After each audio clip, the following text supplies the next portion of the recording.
The town of Red Bluff Crossing wasn't always cruel, but hunger has a way of hardening hearts.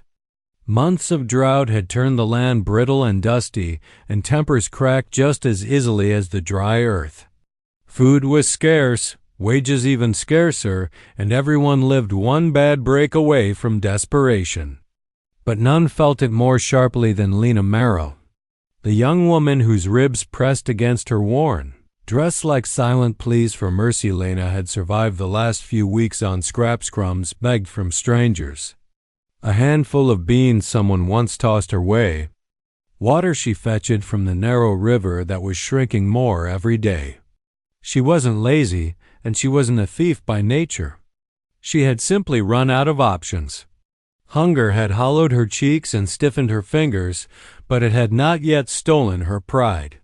She always told herself she'd never take from someone else, but the day she collapsed near the hitching posts was the day that vow broke. Scent of fresh bread had drifted out of Harper's General Store, warm and yeasty, lighting a firestorm inside her empty belly.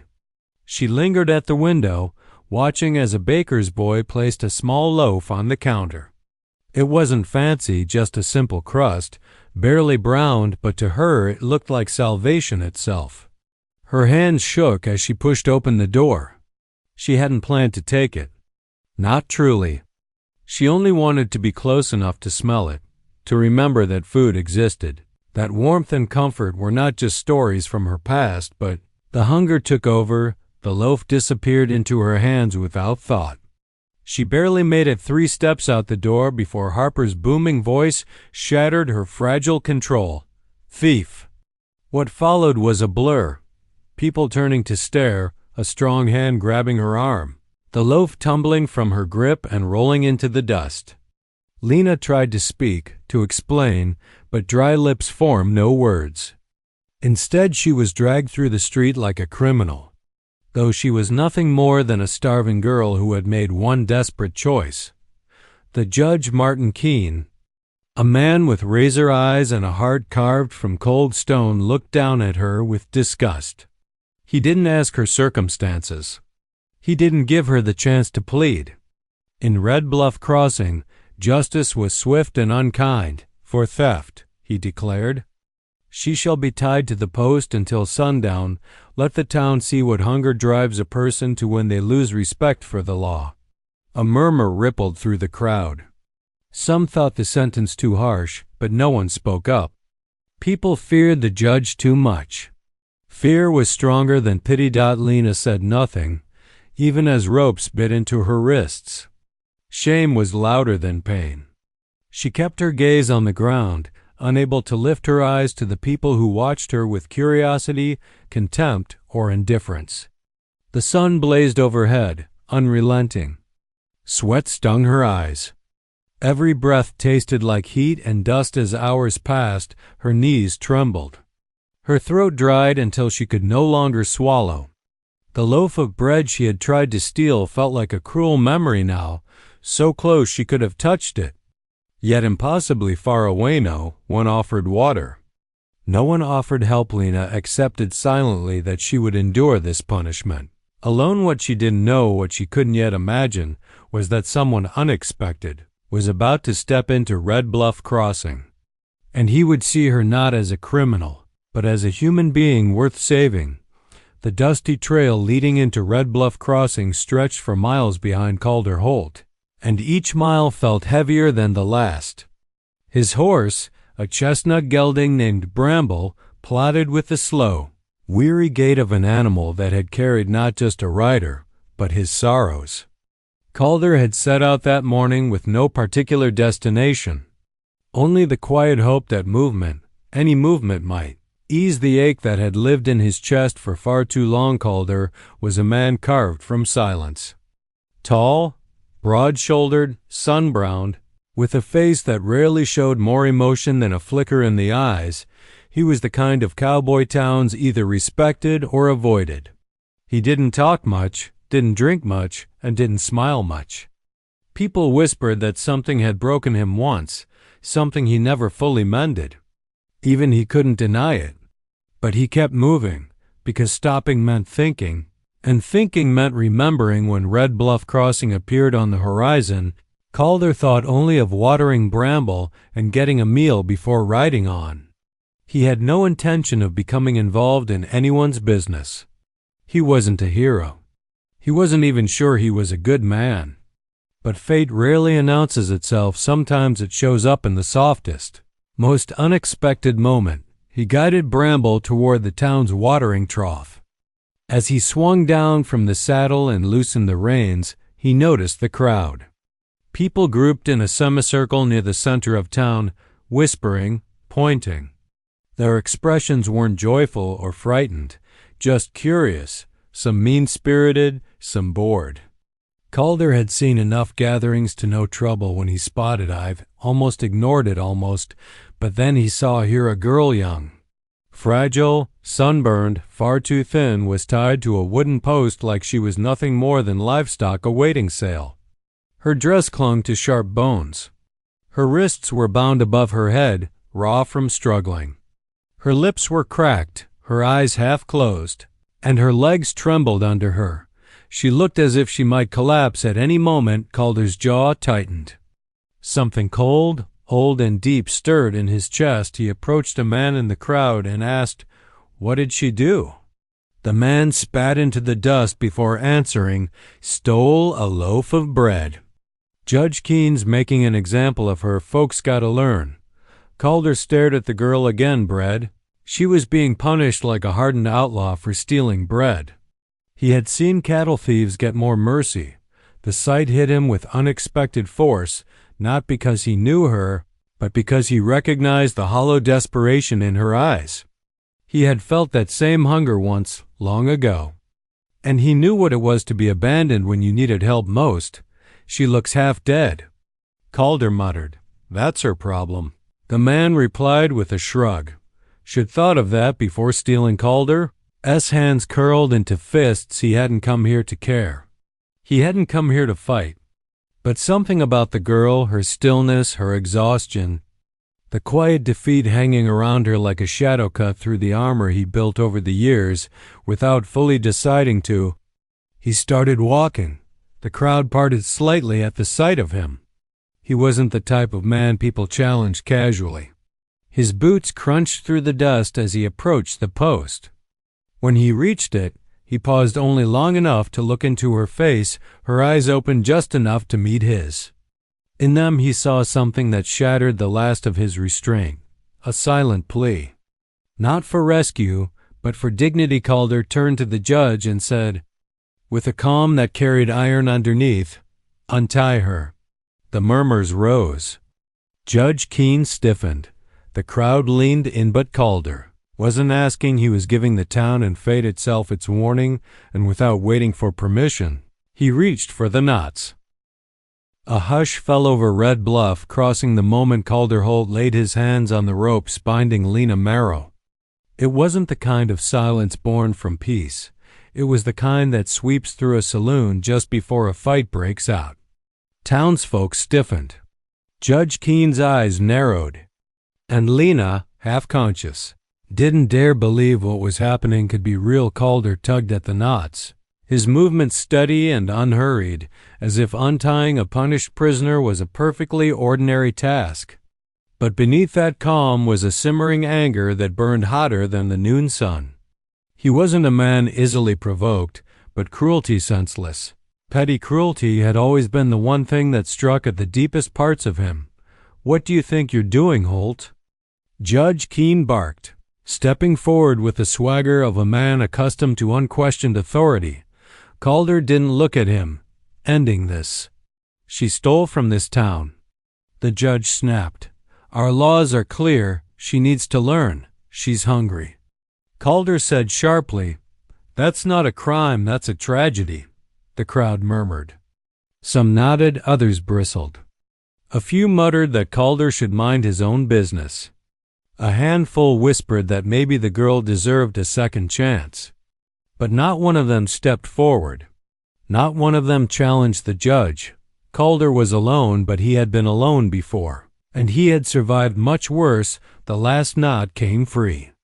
Lena's arms fell limply, and she stumbled forward. Calder caught her before she hit the ground, his hands firm yet shockingly gentle. Beneath the dirt and sunburn, she was feather-light, fragile in a way that made his chest twist. No one this small, this desperate, should have been left to suffer under a punishing sun. Her voice, dry and cracked, barely formed words. Why? Because you've suffered enough, he murmured. Calder slipped an arm around her back, steadying her. She didn't resist, she couldn't. Her body sagged against him, trembling from heat and exhaustion. She smelled faintly of dust and river water, her hair sticking to her face. To anyone else, she might have looked pitiful. But to Calder, she looked like someone who'd been fighting a losing battle for too long. Judge Keene stepped closer, his face flushed with rage.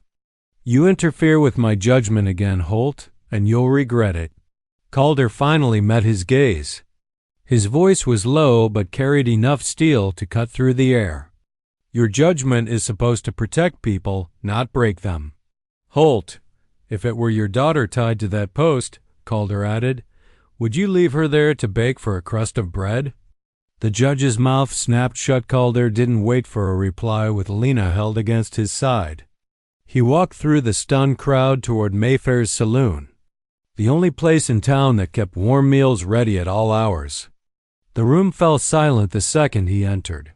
Patrons stared. The piano player froze mid-note. Even the bartender stopped polishing a glass. Calder guided Lena to a table in the corner and eased her into a chair. She swayed, her eyes unfocused, her breathing shallow. Without asking, he called out, "Bring her stew." And water. A lot of it. Some of the saloon girls exchanged glances, unsure whether to obey. Then they looked at Lena's face, pale, drawn on the edge of collapse, and something in them softened. One of them hurried off. Lena stared up at Calder, confusion swimming in her tired eyes. No one had ever stepped between her and danger like that. No one had ever spoken for her, defended her, or fed her without wanting something in return. You didn't have to help me, she whispered. No, Calder agreed quietly, pulling out a chair and sitting beside her. But I wanted to. The stew arrived moments later, steaming and fragrant. Lena's hands shook as she lifted the spoon. The first mouthful brought tears to her eyes. She tried to hide them, but Calder saw and looked away respectfully, giving her the dignity she had been denied all day. Around them, the saloon's murmurs resumed in cautious ripples. People didn't understand what had just happened. They didn't know why Calder had chosen this girl. But Calder didn't care. What mattered was simple. He had seen someone suffering and had refused to walk away for the first time in a long time.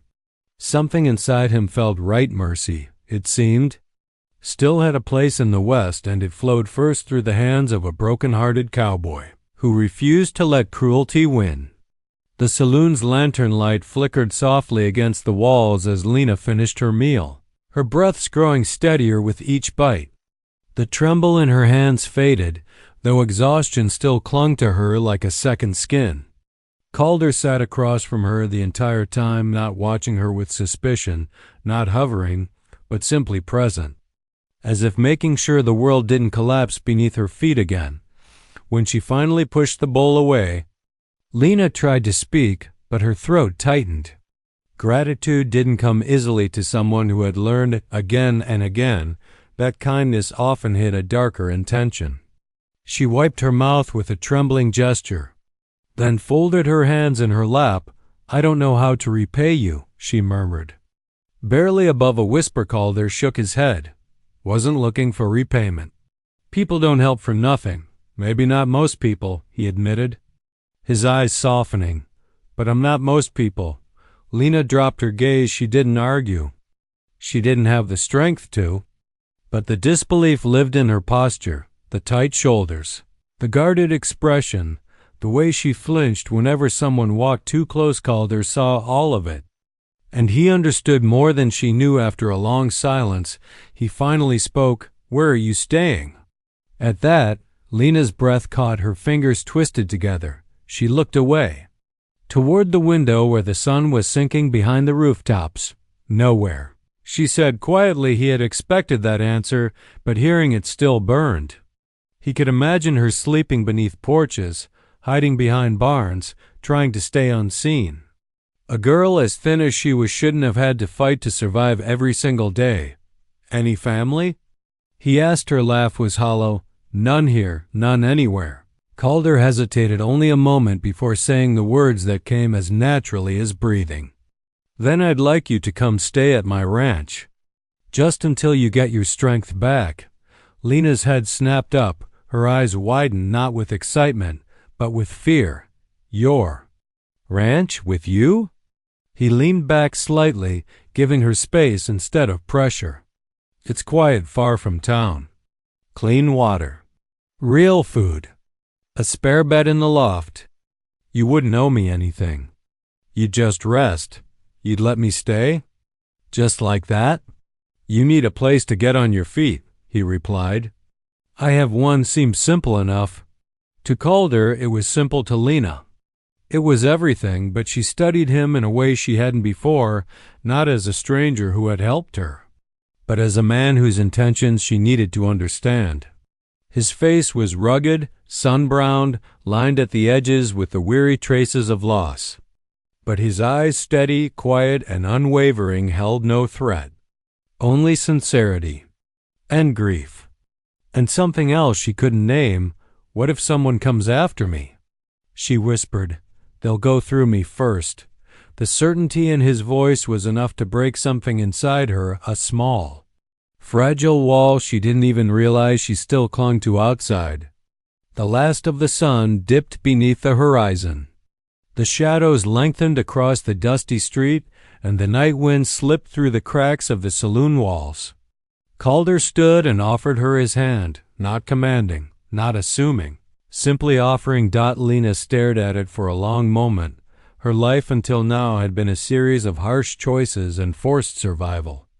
This was the first choice she had been given that wasn't cruel. Slowly, hesitantly, she placed her hand in his. Calder helped her to her feet, steadying her softly, as if she were something precious and breakable, not because she was weak, but because she had been strong alone for far too long. They stepped out into the cool evening air.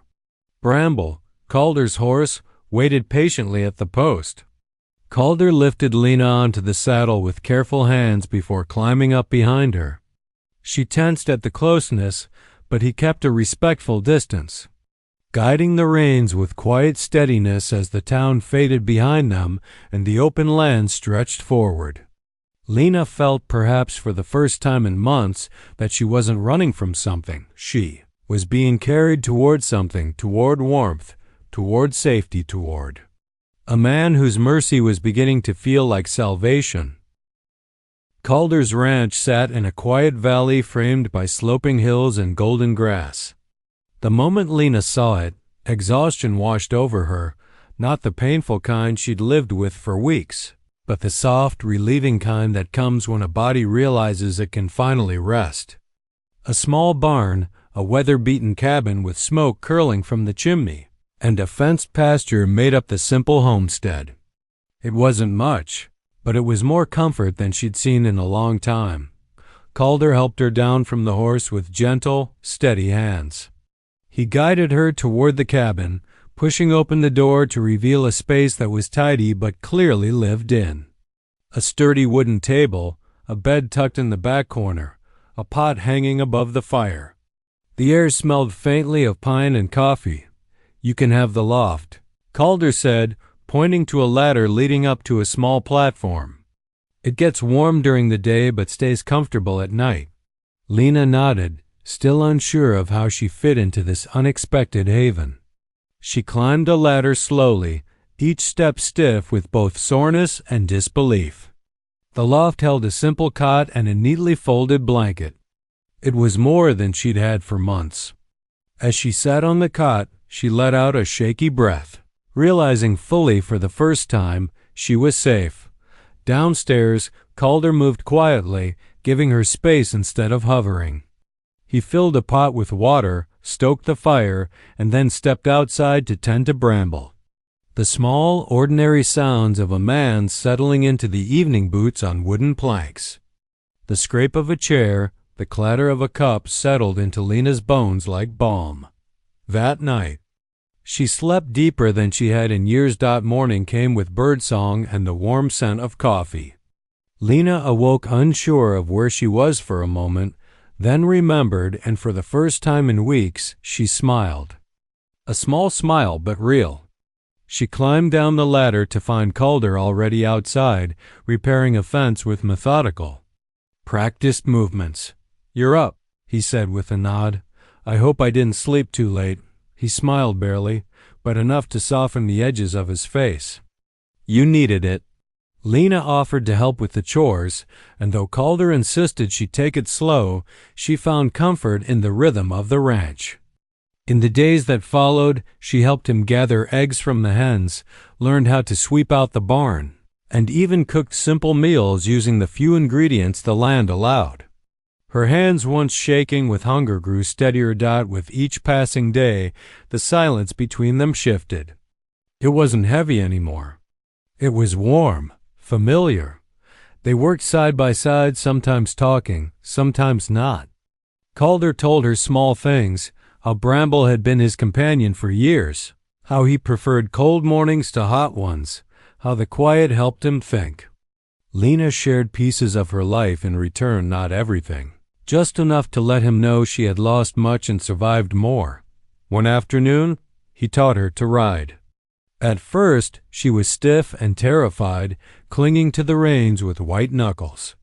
Calder walked beside the horse, one hand steady on the saddle, his voice low and patient. When she finally managed a slow trot without fear, her laughter drifted across the pasture like a song he hadn't heard in far too long. Calder looked at her, then really looked, and something inside him eased. He realized he hadn't heard laughter in his home since before heartbreak had settled there. And Lena, seeing the warmth in his gaze, felt a flutter of something she'd sworn she'd never allow herself again. Hope. They were both wounded, both shaped by loss and loneliness. But together, in that quiet valley, they began to relearn the gentle art of living. It wasn't dramatic. It wasn't rushed. It was simple, soft, and precious. They learned to breathe again, and without meaning to, they began to heal each other. Peace for a time settled over Calder's small ranch like a blessing. Days blurred softly into weeks filled with simple routines, feeding hens, fixing fences, sharing quiet meals beside the hearth.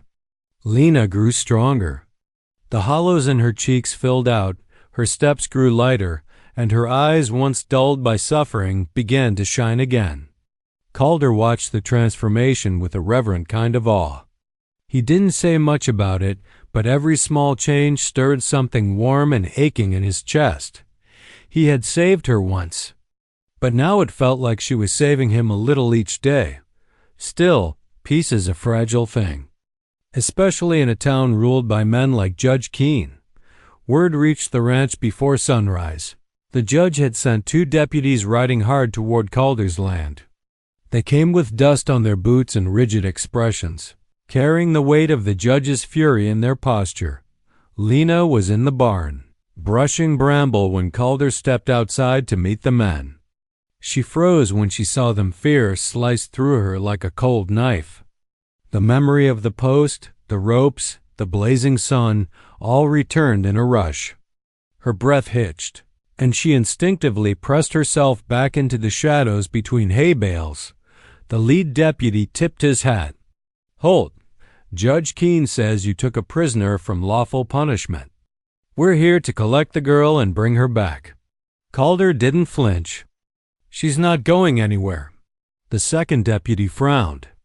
"This ain't up for discussion. She's to stand trial for resisting arrest and evading justice." "She didn't resist," Calder said, "and she didn't evade anything. I pulled her off that post because you all were letting her die." The deputies exchanged uneasy glances. They weren't bad men, just men used to obeying orders. Men who knew better than to cross the judge. But Calder wasn't afraid of the judge, and that alone unsettled them. The lead deputy cleared his throat. "Halt, we can't leave without her." Calder stepped forward, his voice calm but iron hard. "Then you're riding back empty." The tension snapped tight like a rope ready to break. Lena watched from the barn, her heart pounding so loudly she thought the deputies must surely hear it. She didn't want Calder fighting for her. She didn't want him risking anything because she didn't believe she was worth that kind of loyalty. But Calder had already decided. After a long-waited silence, the deputies finally backed down. One muttered, "Judge won't like this." The other added, "You're stirring up trouble you don't need." Calder simply replied, "Then he can come speak to me himself." They mounted their horses and rode off, leaving behind the echo of hooves and a silence that trembled with everything unspoken. When they were gone, Lena stepped out of the barn, her eyes shimmering with tears she tried to hide. "You shouldn't have done that," she whispered. "He'll come after you now. He'll make trouble for you because of me." Calder shook his head. "Lena, trouble's a small price to pay to protect someone who deserves better." She looked up at him, then really looked and saw not just a cowboy, not just a man with broad shoulders and calloused hands, but someone who had chosen kindness when everyone else chose convenience. Someone lonely, someone wounded, someone who had given her a chance when the world had taken everything else. "I don't understand why you care," she whispered. Calder swallowed, his voice rough when he answered.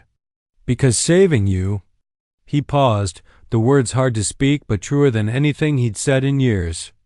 "It saved me too." That broke her not into pieces, but into something new, something warm, soft, hopeful. She stepped closer, her hands trembling as they reached up to his chest. He didn't move, didn't rush, just watched her with eyes full of quiet longing he'd tried so hard to bury. "I don't want to leave," she whispered. "You don't have to." The wind stirred through the valley, carrying the scent of wild grass and the quiet promise of a future. Standing there beneath the open sky, wrapped in the fading light of dusk, Lena made her choice not out of desperation, but out of love. Calder lifted her chin gently, his thumb brushing the softness of her cheek. "Stay with me," he murmured, "not because you need shelter, but because you want a life here." "With me?" Lena's breath trembled. "I do," and with those small words, spoken with all the courage her heart could muster, the two of them stepped into a shared future, not perfect, not easy, but wholly theirs. A future born from mercy, a future strengthened by tenderness, future shaped by love.